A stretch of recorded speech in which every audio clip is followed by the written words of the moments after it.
Hello viewers, myself Manibharati from Agricultural College and Research Institute, Vallanad. My topic is on agricultural marketing and warehouse. The word agricultural marketing consists two words, agriculture and marketing. Agriculture means it includes all the primary activities of production, but generally it is used to mean growing and or raising crops and livestock. Marketing, series of activities involved in moving the goods from the point of production to consumption. It includes all the activities involved in creation of time, place, form and possession utility, and hence agricultural marketing therefore can be defined as comprising of all activities involved in supply of farm inputs to farmers and movement of agricultural products from farmers to consumers. Philip Kotler defined marketing as human activity directed at satisfying the needs and wants through exchange process. The word market comes from Latin word marketus, which means trade or place where business is conducted. Importance of agricultural marketing. Agricultural marketing plays an important role not only in stimulating production and consumption but also in accelerating economic development. The agricultural marketing system plays a dual role in economic development in countries whose resources are primarily agricultural. The importance of agricultural marketing in economic development is revealed from the following. First is optimization of resources use and output management. Second is increase in farm income. An efficient marketing system ensures high levels of income for farmers by reducing the middlemen. Widening of markets. An efficient marketing system widens the market for the products by taking them to remote corners in and out of the countries. Fourth is helps in growing of agro-based industries. Marketing activities add value to product, thereby increasing the nation's gross national product and net national product. The next is growth of agricultural marketing. The factors influencing growth of agricultural marketing in India are specialization, urbanization, transportation and communication, technological change in agriculture.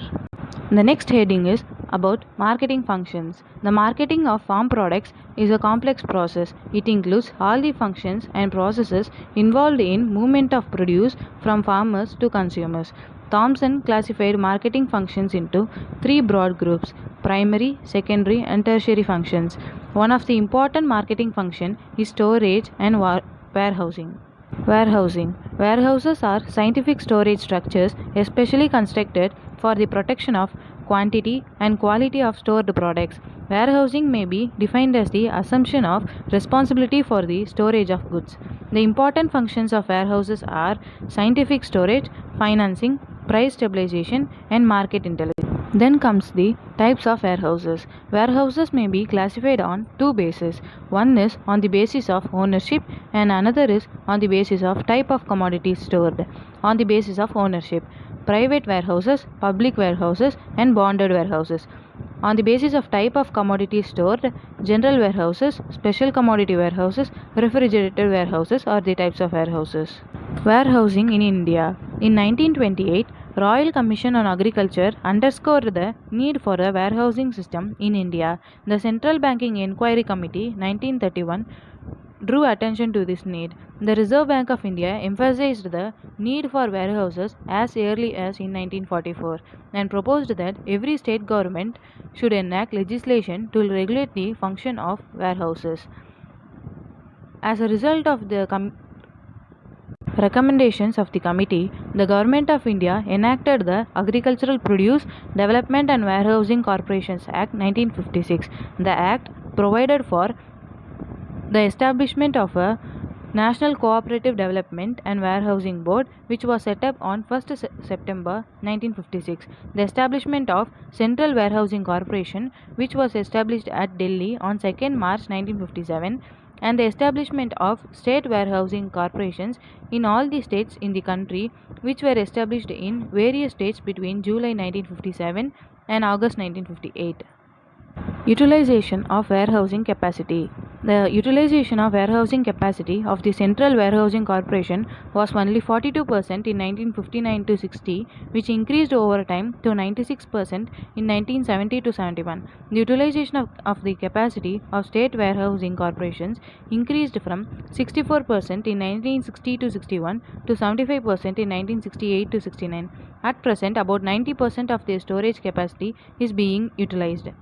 The main reasons for the very low utilization of warehouses by farmers are lack of knowledge about the facility of warehousing available for the farmers, locational disadvantages for warehouses to most of the cultivators located in villages, complicated and time consuming procedure of depositing and withdrawing the produce from the warehouses, non-existence of nationalized bank branches in villages, and the problem of arranging finance at the time of taking delivery of warehouse receipt from the bank, and small quantity of surplus produce available with most farmers, and the pressing need for finance. And hence, the conclusion is warehousing plays an important role in strengthening marketing of agricultural produce.